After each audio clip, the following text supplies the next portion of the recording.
throughout history, Juneteenth has been known by many names: Jubilee Day, Freedom Day, Liberation Day, Emancipation Day, and today, a national holiday. By making Juneteenth a federal holiday, all Americans can feel the power of this day and learn from our history and celebrate progress and grapple with the distance we've come, but the distance we have to travel, Jim. Oh, yes. Yeah, okay, man. I'm sorry, man. Congressman Davis. Thank you, man. Thank you. All right. Hello and welcome to SCLC Today TV. Of course, our president, Dr. Charles Steele Jr. Dr. Steele, a national holiday, the first national holiday since the King birthday celebration, as I understand it. What do you make of this? Well, I think it's great because it's a teaching tool, Mr. Eden. And if most of us are realistic in terms of our past and our history in terms of going to school and being educated, basically through high school, we never understood, not to mention tussle, we never understood anything about 1865, Galveston, Texas, 2 years after the Emancipation Proclamation, that the slaves didn't know that they were free. So what is this? It's a teaching tool. You know, many people saying it's not enough. It might be like taking a shower without soap. But the fact being is that you have to start somewhere. And it starts with facts and information and being educated to the truth. Dr. Steele, I hear you saying this is symbolic, but not necessarily significant. It's symbolic, as I mentioned about taking a shower. And you're saying you're taking a shower without soap. But the first thing is to cut the water on. And then you can start with the water, and then some kind of way the soap will come in, and eventually you will be clean.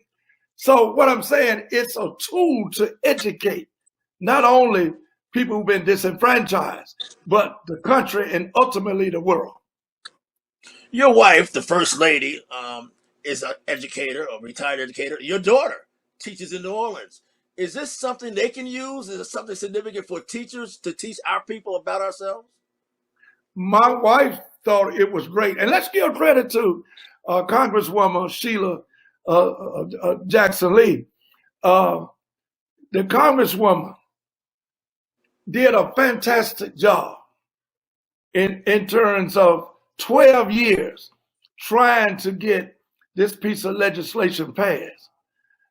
Sheila Jackson Lee did an outstanding job. Why do you say that, Steele? Because she never gave up. And the sentiment and the mindset of people is a constant change. But you have to stay focused. If you leaving, going on a trip, on a journey, you start in Mississippi on your way to New York, you don't get off the interstate.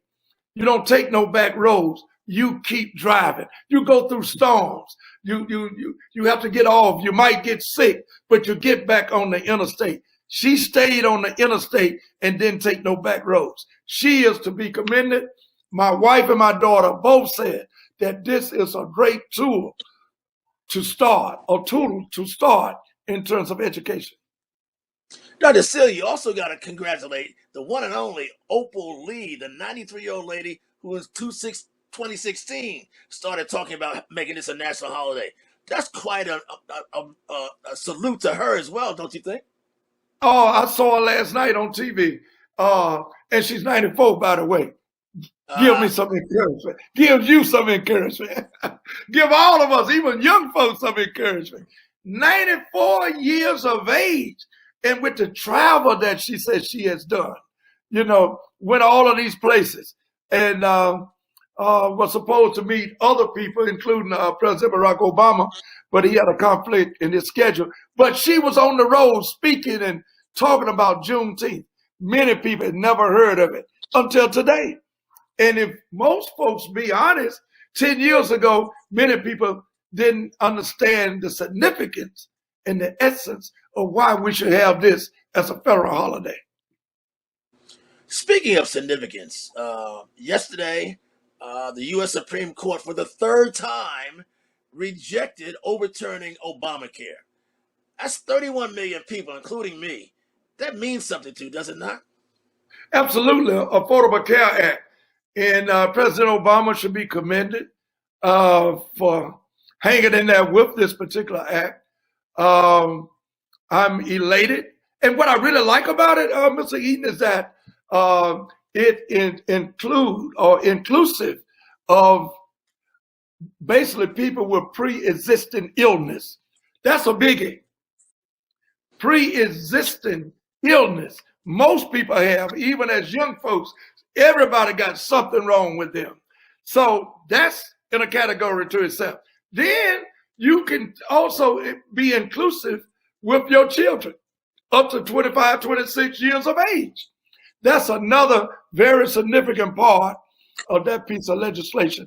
Thank God for the insight and the vision of President Barack Obama for that immaculate opportunity to bring about this type of health care and benefit for our people. This is as close as you can get without having universal health care, which will come next. You talk about poor people all the time, and that's what SCLC works for. But this is Obama's legacy, is it not? Helping poor folks with their health care, is it not? This is a lasting tribute to who he was and what it meant to those of us who need it. Well, health care is very important because if you don't have your health, economics and nothing else matters. Nobody's perfect, you know what I'm saying? And I'm one to say, how have we benefited by all of these opportunities we have had? This is very significant. And again, thanks to President Barack Obama, and hats off around the world for this accomplishment to set the cadence. But it's just a start, Mr. Eden. We got to get universal health care for all people, regardless of the status or economic position of life or careers, of people who basically are wealthy and they have the best health care, and people who are without wealth actually are subservient in a different form of slavery. And people don't care about this sensitiveness of them being without health care. Let me just say this. If you don't have health care and you have a serious condition, some form of lung disease or cancer or whatever it may be, if you're not protected in some form of health care, which 70% of the people cannot afford. Why? Because 70% of the people live from check to check. 78% of the people are really considered poor people. And my fact being is that this is a beginning to a start that many of people tried to stop because they want subservientness toward healthcare to be among those who are disenfranchised and considered poor. They don't care about them. But hats off again, congratulations, and all due accolades to none other than former President Barack Obama. Let's talk about the current president for a minute. He was in Russia, meeting with Putin. But you were in Russia years ago, meeting with President Gorbachev. What do you make of their visit and what you gleaned from it?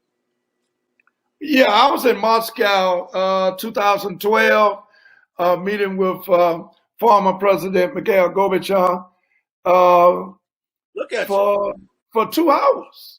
And then he invited me to Berlin, Germany, in terms of conveying the international relationship between SCLC and his nonprofit on taking care of the global citizenry of people.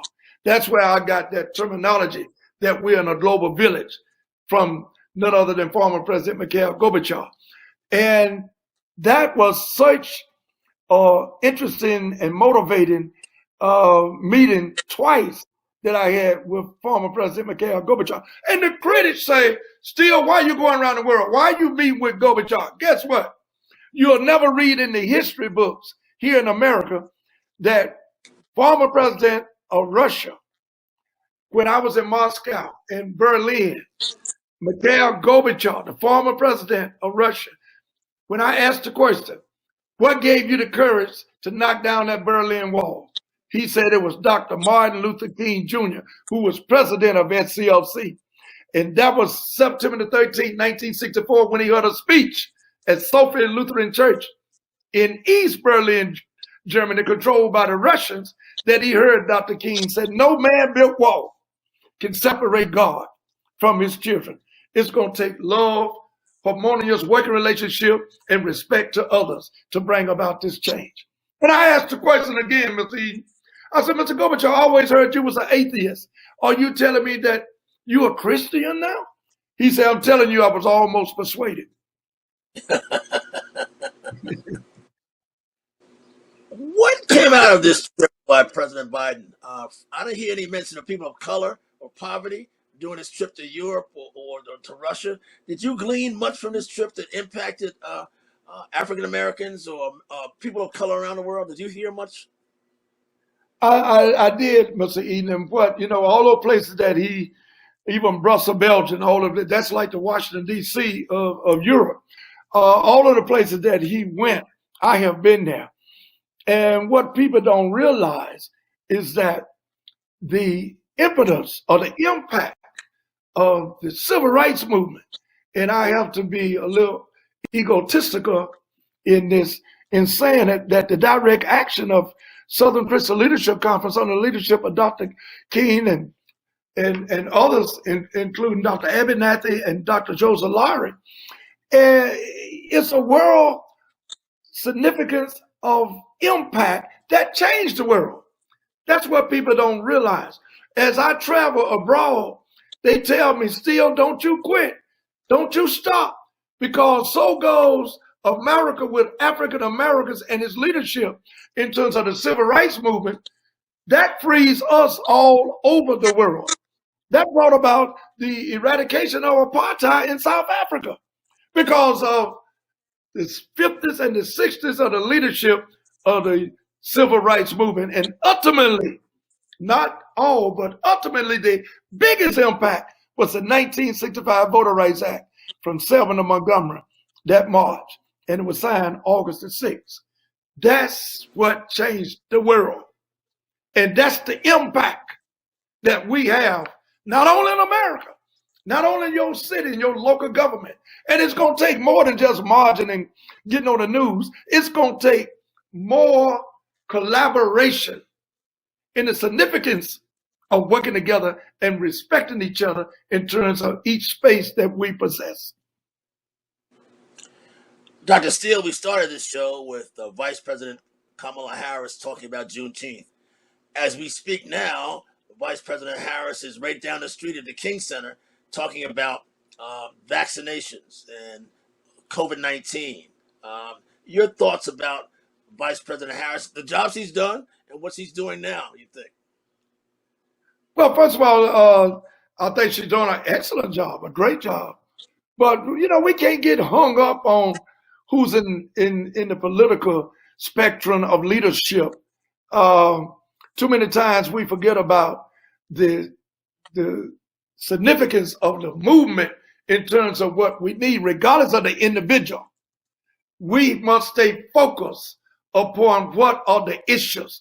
What do we need? What are the priorities? What are the facts so we can educate the people and ultimately educate the elected officials? Don't forget, they are elected officials. Don't forget that. They have a containment of politics that they must deal with. And that's understandably so. She's doing a great job. I commend her. But Mr. Eden, what we need to understand is that politics has never freed the oppressed. The oppressed must free politics. Well, Dr. Steele, many applaud you for doing just that, doing a good job doing just that, and I'm one of them. Ladies and gentlemen, this has been SCLC Today TV. I'm Maynard Eaton. Of course, you've been listening to our president, Dr. Charles Steele Jr. We'll see you next week.